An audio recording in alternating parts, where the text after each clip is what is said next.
আলহামদুলিল্লাহ ওয়াসসালাতু ওয়াসসালামু আলা রাসূলিল্লাহ আম্মা বা'দ। উপস্থিত সম্মানিত শ্রোতা মণ্ডলী, আসসালামু আলাইকুম ওয়া রাহমাতুল্লাহি ওয়া বারাকাতুহু। আজকে আমরা আপনাদের সম্মুখে এমন একটা বিষয় নিয়ে উপস্থিত হলাম যে বিষয়টা অতীব গুরুত্বপূর্ণ। সেটা হলো গীবত, পরনিন্দা করা, যেটাকে আমরা একেবারে মামুলি মনে করি, কোনো আয়েব এবং দোষ ত্রুটি মনে করি না। সেই বিষয়ে সংক্ষেপে আমি আপনাদের সম্মুখে তুলে ধরব।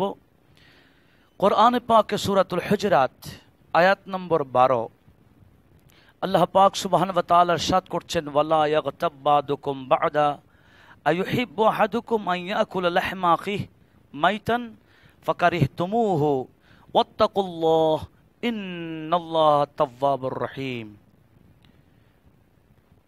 আল্লাহ পাক সুবহানাহু ওয়া তাআলা বলেন, লা ইয়াগতাব বাদুকুম বা'দা, তোমাদের মধ্যে কেউ একে অপরের যাতে গীবত না করে। গীবত করা মানে কি? আল্লাহ পাক সুবহানাহু ওয়া তাআলা বলছেন, আইয়ুহিব্বু আহাদুকুম, তোমাদের মধ্যে কেউ কি পছন্দ করো আন ইয়াকুলা লাহমা আখিহি, তার ভাইয়ের গোশত খেতে, মাইতান মুর্দা এবং লাশ, যে ভাইয়ের লাশ পড়ে আছে, এই মরা ভাইয়ের গোশত খাওয়া যেরকম গীবত করাও সেরকম। ফাকারিহতুমুহু, অবশ্যই সেই মরা ভাইয়ের লাশের গোশত মাংস খাওয়া তোমরা অপছন্দ করো। ঠিক আল্লাহ পাক বলেন, ওয়াত্তাকুল্লাহ, গীবত করার ব্যাপারে তোমরা আমি আল্লাহর আযাবকে ভয় করো। ইন্নাল্লাহা তাওয়াবুর রহিম, নিশ্চয় রব্বুল আলামিন তওবা কবুলকারী, বড় দয়ালু। সেজন্য গীবত কাকে বলে, এটা হুজুর করিম সাল্লাল্লাহু আলাইহি ওয়াসাল্লাম সাহাবায়ে কেরাম থেকে জিজ্ঞেস করলেন। হাদিস মুসলিম শরীফে রয়েছে, মিশকাত 412 নম্বর পৃষ্ঠাতে রয়েছে। তানবীহুল গাফিলিন, ইমামে ফকি আবুল্লাহ সামরকান্দি রাহমাতুল্লাহ আলাইহি, ওনার কিতাবের হাদিস নাম্বার 204, হযরত আবু হুরায়রা রাদিয়াল্লাহু তাআলা উনি ইরশাদ করছেন যে আন্না নবী সাল্লাল্লাহু আলাইহি ওয়াসাল্লাম قال আতাদরুন মাল গীবাহ, হুজুর করিম বলছেন, আমার সাহাবারা গীবত কি এটা কি তোমরা জানো? ক্বালু আল্লাহু ওয়া রাসূলুহু আ'লাম, সাহাবারা উত্তর দিলেন, ইয়া রাসূলুল্লাহ, আল্লাহ এবং আল্লাহ রাসূল ভালো জানেন। ক্বাল, হুজুর করিম বললেন, ইযা যাকারতা আখাক, তুমি যখন আলোচনা করবে আখাকা, তোমার ভাইয়ের, বিমা ইয়াকরাহু, যা সে অপছন্দ করবে, ফাকাদ ইগতাবতা, অবশ্যই তুমি গীবত করেছ। কিলা আরাইতা ইন কানা ফি আখি মা আকুল, আরেকজন সাহাবা জিজ্ঞেস করলেন, ইয়া রাসূলুল্লাহ, আমি আমার ভাইয়ের দোষ একটা বর্ণনা করলাম, কিন্তু দোষটা আমার ভাইয়ের কাছে আছে, এটা কি বলতে পারবো?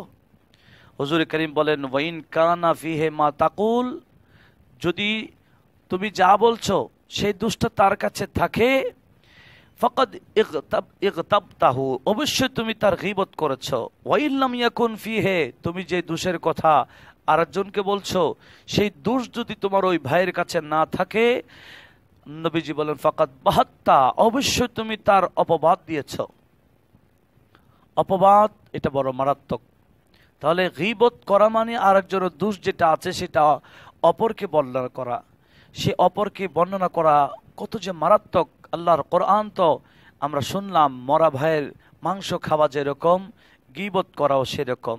শুধু তাই না, আমরা মনে করেছি শুধু দোষ কিরকম, চারিত্রিক দোষ বা এমন দোষ তেমন দোষ নয়, কাউকে খাটো করা, যেমন নাকি তানবীহুল গাফিলিনে 205 নম্বর হাদিস, হযরতি ইবনে আবি নুজাইহ উনি বলেন, বালাগানা, এই হাদিস আমাদের কাছে পৌঁছছে যে আন্না ইমরাতান কাসীরাতান দাখালাত আলান নবী সাল্লাল্লাহু আলাইহি ওয়াসাল্লাম, এক মহিলা, খুব খাটো মহিলা, বেঠে, ফালাম্মা খারাজাত, ওই মহিলার হুজুরের কাছে যা আলোচনা করা ছিল তা করে যখন বের হয়ে চলে গেল, ক্বালাত আয়েশাতু, হযরত আয়েশা সিদ্দিকা বললেন, মা আকসারাহা ইয়া রাসূলুল্লাহ, এরকম বেঠে মেয়ে থাকে? ফাকাল নবী সাল্লাল্লাহু আলাইহি ওয়াসাল্লাম, ইগতাবতিহা, আয়েশা তুমি তো তার গীবত করেছো। ক্বালাত আয়েশাতু, হযরত আয়েশা সিদ্দিকা বললেন, মা কুলতু ইল্লা মা ফিহা, ইয়া রাসূলুল্লাহ, আমি তার কই গীবত করলাম কই, সে তো অবাস্তব বেঠে। ক্বালা যাকারতে আকবাহা মা ফিহ ফিহা, ওই মেয়ের কাছে যেটা দোষ, এটা বেটে হওয়া এক ধরনের দোষ, তুমি দোষটাই যেটা অপছন্দ সেটাই তো বললা, এটাই তো গীবত। এই গীবত থেকে সবসময় বেঁচে থাকবা। হুজুরে করিম মা আয়েশা সিদ্দিকাকে সেটা বললেন। শুধু তাই না, গীবত করা যে কত মারাত্মক। তানবীহুল গাফিলিন 206 নম্বর হাদিসে এটাও আসছে, আবু সঈদ খুদরি রাদিয়াল্লাহু তাআলা আনহু বর্ণনা করছেন যে আন্না নবিয়্যা সাল্লাল্লাহু আলাইহি ওয়াসাল্লাম قال লাইলাতান উসরিয়া বি ইলা সামা মারারতু বিকওম, যেদিন আমাকে মেরাজে নিয়ে গিয়েছিল আমি এমন এক কওমের পাশ দিয়ে যাচ্ছিলাম, তিয়ুক্তাউল লাহাম মিন জুনুবিহিম, আমি দেখলাম তাদের পাশ থেকে মাংস কেটে নেওয়া হচ্ছে। সুম্মা ইয়ালকামুনাহু ইউলকামুনা, এরপর এটাকে তাদেরকে লোকমা হিসেবে দেওয়া হচ্ছে। সুম্মা ইউকাল লাহুম কুলু, এদেরকে বলা হচ্ছে তোমরা খাও। মা কুনতুম তাকুলুনা মিন লাহমি আখিকুম, দুনিয়ার মধ্যে তোমরা তো ভাইয়ের গোশত খেয়েছিলা, এখন কবরে নিজের গোশত খাও। ফাকুলতু মান হাউলা, ফাকুলতু ইয়া জিবরাইল মান হাউলা, আমি বললাম এ জিবরাইল এরা কারা, যাদের নিজের গোশত নিজের মাংসকে খাওয়ানো হচ্ছে যাদেরকে। কল হাউলাই মিন উম্মতিকা আল হাম্মাজুন আল লাম্মাজুন ইয়া রাসূলুল্লাহ, এরা আপনার উম্মতের মধ্যে ওই সমস্ত উম্মত যারা দুনিয়ার মধ্যে পরনিন্দা করেছিল, গীবত করেছিল, যাদের ব্যাপারে কোরআনে পাকে আল্লাহ পাক বলেছেন ফাওয়াইলুল লিকুল্লি হুমাযাতিল লুমাযা, প্রতিটা গীবতকারীর জন্য ধ্বংস আর ধ্বংস। দেখেন, সেজন্য আমাদের উচিত সেই গীবত থেকে বেঁচে থাকা। শুধু তাই না, গীবত করা মানে যারা আমি গীবত করব তার কাছে আমার সওয়াব পৌঁছায় দেওয়া। যেমন নাকি এটাও তানবীহুল গাফিলিন আল্লামা আবুল্লাহ সামরকান্দি রহমতুল্লাহ নোট করেছেন যে হযরতে হাসান বসরি রাদিয়াল্লাহু তাআলা আনহু থেকে বর্ণিত, রুবিয়া আন আল হাসান আল বসরি আন্না রাজুলান ক্বাল ইন্না ফুলানান ক্বাদ ইগতাবাকা, ইয়া হযরতে হাসান বসরিকে একজন বান্দা এসে বলল, ইয়ার ওগো হুজুর, আপনার অমুক অমুকে আপনার গীবত করেছে। যার নাম নিয়েছেন, অর্থাৎ যে বান্দা ওনার গীবত করেছে বলেছেন, ফাবা আসাইলাইহে তাবকাম মিনার রতাব, উনি একটা থালার মধ্যে কাঁচা খেজুর নিয়ে যিনি গীবত করেছেন বলেছে ওনার কাছে পৌঁছাই দিলেন। ফকালা বালাগানি আন্নাকে আহতাদাইতা লি হাসনাত, হযরত হাসান বসরি ওনার কাছে হাদিয়া নিয়ে গিয়ে বললেন, ভাই তুমি আমার এই হাদিয়া কবুল করো, কারণ আমি শুনেছি তুমি আমার গীবত করেছ, আমার গীবত করা মানে তোমার নেক, তোমার পুণ্য আমাকে হাদিয়া দিয়ে দিয়েছ। ফারাতু আন আকাফিয়াক, আমি ইচ্ছা করলাম তুমি আমাকে হাদিয়া দিলে সওয়াব দিয়ে, আর আমি খেজুর দিয়ে তোমাকে হাদিয়া দিয়ে পূর্ণ করে দিলাম। দেখেন, গীবত করা মানে নিজের আমলটাকে ওই ভাইয়ের জন্য পৌঁছাই দেওয়া। শুধু তাই না, হাদিসে পাক এতটুকু আসছে, যুকিরা আন আবি উমামা আল বাহিলি রাদিয়াল্লাহু তাআলা, হযরতে আবু উমামা আল বাহিরি রাদিয়াল্লাহু তাআলা আনহু থেকে হাদিস বর্ণিত, আন্নাহু ক্বাল, উনি বিখ্যাত সাহাবী ছিলেন, উনি বললেন ইন্নাল আবদা লায়ুতা কিতাবুহু ইয়াউমাল কিয়ামা, কিয়ামতের ময়দানে যখন বান্দাকে তার আমলনামা দেওয়া হবে, ফায়ারা ফিহি হাসানাত লাম ইয়াকুন আমলুহা, দেখেন সে আমলনামা যখন দেখবে এমন এমন নেকি দেখবে যে নেকি সে করে নাই, তখন আল্লাহ পাক সুবহানাহু ওয়া তাআলার কাছে জিজ্ঞেস করবেন, ফায়াকুল ইয়া রাব মিন আইনা লি হাদা, এই বারি তাআলা এই আমল তো আমি দুনিয়াতে করি নাই, এই আমল আমার কাছে কোত্থেকে আসছে? ফায়াকুল হাদা বিমা ইগতাবাকা আন-নাসু ওয়া আনতা লা তাশউর, এই বান্দা দুনিয়াতে তোমার গীবত করেছিল, যারা ওই সমস্ত বান্দাদের আমল তোমার কাছে পৌঁছাই দিয়েছি, তোমার গীবত করেছিল কিন্তু তোমার অনুভূতি ছিল না, তুমি জানতা না, আমি আল্লাহ ওই বান্দাদের ভালো আমল তোমার আমল নামায় লিপিবদ্ধ করে দিলাম। দেখেন, গীবত করা মানে নিজের আমলকে অন্য যার জন্য গীবত করব তার আমল নামায় দিয়ে দেওয়া। শুধু তাই না, গীবত করা মানে নিজের আমল বরবাদ হয়ে যাওয়া। যেমন নাকি হাদিসে পাকে আসছে, এটাও তানবীহুল গাফিলিন 164 পৃষ্ঠার মধ্যে রয়েছে, হযরত আনাস বিন মালিক রাদিয়াল্লাহু তাআলা হুজুর করিম থেকে বর্ণনা করছেন, আন্নাহু ক্বাল আরবাউন ইফতিরনা আস-সায়েম ওয়া ইয়ানকুদনা আল-ওয়াদুওয়া ওয়া ইয়াহদিমনা আল-আমালা, চারটা জিনিস আপনার রোজাদারের রোজা ভেঙে ফেলে, ওযু করলে ওযু ভেঙে দেয়, এমনকি আমল করলে আমল নষ্ট করে দেয়। ওই 4টা জিনিস কি কি?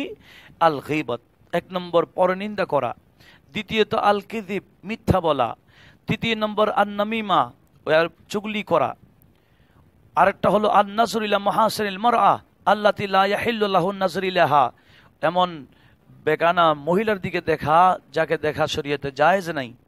এই 4টা কাজ করলে রোজাদার রোজার সওয়াব পাবে না, রোজার ভেঙে যাওয়ার মতো হয়ে যায়, ওযু ভেঙে যাওয়ার মতো হয়ে যায়, আমল বরবাদ হয়ে যায়। শুধু তাই না, তানবীহুল গাফিলিনে এটাও রয়েছে। হযরত কাবুল আহবার বলছেন, বিখ্যাত সাহাবী যিনি আগে তওরাতের বড় আলেম ছিলেন, উনি বললেন করাতু ফি কুতুবিল আম্বিয়া।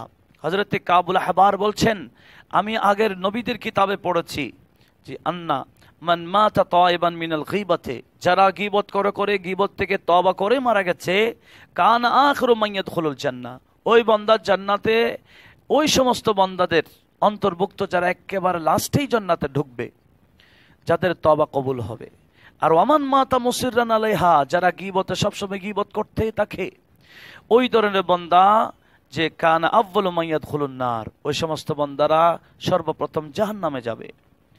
শুধু তাই না, হাদিসে পাকে নবীজি এতটুকু ইরশাদ করেছেন, ইমামে বাইহাকি শুআবুল ঈমান নোট করেছেন, হাদিসখানা মিশকাত শরীফে 415 নম্বর পৃষ্ঠাতে নোট হয়েছে। আন আবি সাঈদ খুদরি ওয়া জাবের ক্বালা, দুজন সাহাবী নবীজির থেকে বর্ণনা করছেন, ক্বালা রাসূলুল্লাহ সাল্লাল্লাহু আলাইহি ওয়াসাল্লাম আল গীবাতু আশাদ্দু মিনাজ জিনা, হুজুর বলেছেন গীবত করা এটা জিনা, ব্যভিচার করার চেয়ে মারাত্মক। সাহাবারা অবাক হয়ে গেলেন। ফাকালু ইয়া রাসূলুল্লাহ কাইফ আল গীবাতু আশাদ্দু মিনাজ জিনা, গীবত এটা জিনা ব্যভিচার থেকে মারাত্মক কিভাবে হচ্ছে?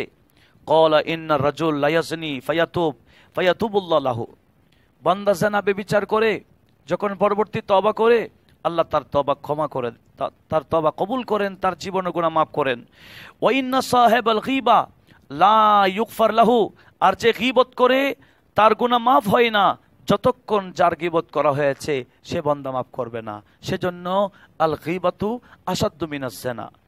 শুধু তাই না, বাইহাকি শরীফ, ইমামে বাইহাকি শুআবুল ঈমানে নোট করেছেন, মিশকাত 415 পৃষ্ঠায় আরেকটা হাদিস আসছে যে ইবনে আব্বাস রাদিয়াল্লাহু তাআলা আন্না রাজুলাইন সাল্লায়া সালাতা যুহর আফিল আসর, দুজন বান্দা এসে জোহর অথবা আসরের নামাজ পড়লেন রাসূল পাকের সামনে। ওয়া কানা সায়িমাইন, দুজন রোজাদার ছিলেন। ফালাম্মা কাদা, তারা নামাজ যখন শেষ করলেন, ক্বালা নবী সাল্লাল্লাহু আলাইহি ওয়াসাল্লাম আইদু উদুয়াকুমা ওয়া সালাতাকুমা ওয়ামদায়া ফি সাওমিকুমা ফাকদায়াহু ইয়াওমান আখার। হুজুর করিম বললেন, তোমরা ওযু করে আসো, যে নামাজগুলা পড়েছিলা সে নামাজগুলা আবার পড়ো, এমনকি রোজা যেগুলো রাখতেছো আর মধ্যখানে কিছু খাবা না, এই রোজাগুলো আবার পূর্ণ করে দিবা। ওই সাহাবারা বললেন, লিমা ইয়া রাসূলুল্লাহ, হুজুর আমাদের ওযু ভেঙে গেল, নামাজ হলো না, রোজা হচ্ছে না কেন? ক্বালা ইগতাবতুম ফুলানা, তোমরা অমুকের গীবত করেছিলা, তো অমুকের গীবত করার কারণে তোমাদের ওযু বরবাদ, তোমাদের নামাজও শেষ, তোমাদের রোজাও হয় নাই। তো দেখেন গীবত কত বড় মারাত্মক, আমল বরবাদ করে দেয়। শুধু তাই না, নবীজি আরো বলেছেন, মুসনাদ আহমদে হাদিস নোট হয়েছে, বাইহাকি শুআবুল ঈমান নোট করেছেন, মিশকাত 415 নোট হয়েছে। হযরত আসমা বিনতে ইয়াজিদ উনি বলছেন, হুজুর করিম বলেন, খায়ারু ইবাদিল্লাহ আল্লাযীনা ইযা রুউ যুকিরাল্লাহ, আল্লাহর বান্দাদের মধ্যে শ্রেষ্ঠ বান্দা ওই সমস্ত বান্দারা যাদের চেহারা দেখলে আল্লাহর স্মরণ এসে যায়, ওই আল্লাহ ওয়ালারা হলেন শ্রেষ্ঠ বান্দা। আর ওয়াশরারু ইবাদিল্লাহ, আল্লাহর বান্দাদের মধ্যে একেবারে নিকৃষ্ট বান্দা কারা? আল মাশাউনা বিন নামিমা আল মুফাররিকুনা বাইনাল আহিব্বা, যারা পরনিন্দা করে, চগলি করে মুসলমানের মধ্যে ফিতনা ফাসাদ সৃষ্টি করে দেয়, একে অপরের ভাই ভাইয়ের মধ্যে বিভেদ সৃষ্টি করে দেয়, এরা হলো আল্লাহর বান্দাদের মধ্যে একেবারে নিকৃষ্ট বান্দা। শুধু তাই না, কবরে গেলে এদের কত মারাত্মক আযাব। বুখারী শরীফে এটাকে হাদিসে জারিদা বলা হয়। বুখারী শরীফ প্রথম খণ্ড 182 পৃষ্ঠাতে নোট হয়েছে যে হযরত ইবনে আব্বাস রাদিয়াল্লাহু তাআলা আনহুমা এই হাদিস বর্ণনা করছেন, قال مر النبي صلى الله عليه وسلم بقبرين يعذبان, হুজুর করিম দুইটা কবরের পাশ দিয়ে যাচ্ছিলেন, যে দুই কবরে খুব বেশি আযাব চলছিল। فقال انهما لا يعذبان, হুজুর করিম বললেন, আমার সাহাবারা এই দুই কবরবাসীকে বেশি বেশি আযাব দেওয়া হচ্ছে। ওয়ামা ইউআযিবান ফি কাবীরিন, বেশি বড় গুনাহ কারণে কবর আযাব হচ্ছে, তাই না? আম্মা হাদহুমা ফাকানা লা ইস্তানজি মিনাল বাউল, একজন প্রস্রাব করত, প্রস্রাব থেকে যথাযথ পবিত্রতা অর্জন করত না। আরেকজন ওয়া আম্মাল আখার ফাকানা ইয়ামশি বিন নামিমা, সে চুগলি করে করে চলতো, পরনিন্দা করত, একের দোষ অপরকে বর্ণনা করত, যার কারণে কবরে বেশি আযাব হচ্ছে। হুজুর করিম বলছেন, আমার জন্য খেজুরের একটা ঢাল নিয়ে আসো। ঢাল নিয়ে আসা হলো। ফাসাক্কাহা, হুজুর করিম খেজুরের ঢালটা দুপাট করলেন, বিনিসফাইন, দুই পাট করলেন। সুম্মা গারাজা ফি কুল্লি কবরি ওয়াহিদা, প্রতিটা কবরে একটা একটা পাট গেড়ে দিলেন। ফাকালু ইয়া রাসূলুল্লাহ লিমা সানাতা হাদা, সাহাবারা বলেন, ইয়া রাসূলুল্লাহ আপনি এই কাজ কেন করলেন? ফাকালা লাআল্লাহু আন ইউখাফফিফা আনহুমা, এই খেজুরের ঢাল মালাম ইয়াইবিসা, এই গাছ যতদিন শুকাবে না ততদিন আল্লাহর জিকির করতে থাকবে, আর জিকিরের কারণে ওই কবরবাসীর আযাব হালকা হবে, যার কারণে আমি কাজটা করলাম। দেখেন, হুজুর করিম যদিও বা উপরে ছিলেন, কবরের ভিতরে আযাব হুজুর দেখলেন। কেন আযাব হচ্ছে তাও জানেন। দেখেন, এটাই তো গায়েব, আমরা যেটা দেখি না, হুজুর সেটা দেখলেন। অনেক ভাইরা বলে হুজুরের কাছে গায়েবের এলম নাই, তো বুখারী শরীফের হাদিস প্রমাণ হচ্ছে অনেক কিছু আমরা দেখি না, হুজুর দেখেন। এই বিষয়গুলো আমাদের লক্ষ্য রাখতে হবে। শুধু তাই না, আমাদের দেশে অনেকে বলে সুন্নি আলেম যারা আছেন এরা শুধু আরেকজনের গীবত করে। গীবত কাকে বলে? কোন ধরনের গীবত? গীবত হবে না। সেজন্য ইমামে আবুল্লাহ সামারকান্দি, উনি আজ থেকে 1100 বছর আগের ইমাম, তানবিহুল গাফিরিন 167 পৃষ্ঠাতে উনি নোট করেছেন, সালাসাতুন লা তাকুনা গীবাতুহুম, গীবাহ, 3 প্রকার গীবত করলে গীবত হবে না। সেটা হচ্ছে সুলতান ও জায়ের, একেবারে জুলুমকারী রাজা যদি জুলুম করে তার কথা আরেকজনকে বললে এটা গীবত হবে না। ফাসিক ও মুলান, যারা আকীদাতে ফাসিক, ওই আকীদায় যারা ফাসিক, এদের কথা আরেকজনকে বললে গীবত হবে না। ওয়া সাহিবু বিদআ, যারা নতুন নতুন আবিষ্কার করে, নতুন নতুন দল করে, বেদাত করে, এই রকম বান্দাদের গীবত করলো গীবত হবে না। শুধু তাই না, উনি আরো বলেছেন যে গীবত 4 প্রকার। এক প্রকার গীবত কুফর, আরেক প্রকার গীবতকে নেফাক বলা হয়, আরেকটা মাসিয়াত, আরেকটা হচ্ছে মুবাহ। কুফর মানে কেউ যদি গীবত করে আর যে বলছে তুমি গীবত কেন করছো, বলে আমি কেউ গীবত করলাম, তার দুষ্টা বয়ান করলাম, এটা সে হালাল মনে করেছে।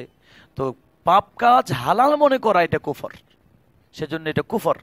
আরেকটা নেফাক, সেটা কি? আইয়াগতাবাল ইনসানান ফালা ইউসাম্মিহি ইনদা মান ইউরাফ, গীবত করছে এমন বান্দার সামনে, মানুষের সামনে তার নাম নিচ্ছে না, এটা হচ্ছে নেফাকি গীবত। আরেকটা আছে মাসিয়ত, নির্দিষ্ট করে কি অমুক অমুক নাম ধরে ধরে বললা, এটা গুনাহের কাজ। আরেকটা মোবা গীবতের মধ্যে সওয়াবও আছে। সেটা কি? কোনো বান্দা ধরেন আকীদা, কোরআন সুন্নাহর আকীদা রাখে না, কোরআন সুন্নাহর আকীদার বিরোধী কথা বলে, তো আমি যদি তার কথাগুলো মানুষকে না জানাই, তো মানুষ তো তার মিসগাইডে পড়ে যাবে। সেজন্য হুজুর করিমের হাদিস, হুজুর করিম বলেছেন, উযকুরুল ফাজিরা বিমা ফিহি লিকাই ইয়াহযুরুন আন-নাসু, নবীজি বলেন যারা ফাজের আকীদাতে ফাজের, ওই ফাজেরের আকীদার কথা তোমরা মানুষের সামনে তুলে ধরো, যাতে লিকাই ইয়াহযুরুহু আন-নাসু, মানুষ তার থেকে বাঁচতে পারে। আকীদা খারাপ হয়ে গেলে তাদের দোষ বয়ান করে দেওয়া, এটা অবশ্যই করতে হবে, যাতে মানুষ সে জাহান্নামের পথ থেকে বাঁচতে পারে। আল্লাহ পাক সুবহানাহু ওয়া তাআলা এই আমলে যারা গীবত করে, পরনিন্দা করে, এই আযাবের কথা আসছে, আমল বরবাদ হয়ে যায়, দুনিয়াতে শাস্তি, কবরতে শাস্তি, জাহান্নাম শাস্তি, দুনিয়া আখিরাতে শাস্তি আছে। এই মারাত্মক এই কাজ থেকে আল্লাহ পাক আমাদের সবাইকে হেফাজত করুক, এই গীবত থেকে আমাদেরকে রক্ষা করুক। আমিন। ওয়া আখিরু দাওয়ানা আনিল হামদুলিল্লাহি রাব্বিল আলামিন। আসসালামু আলাইকুম ওয়া রাহমাতুল্লাহি ওয়া বারাকাতুহু।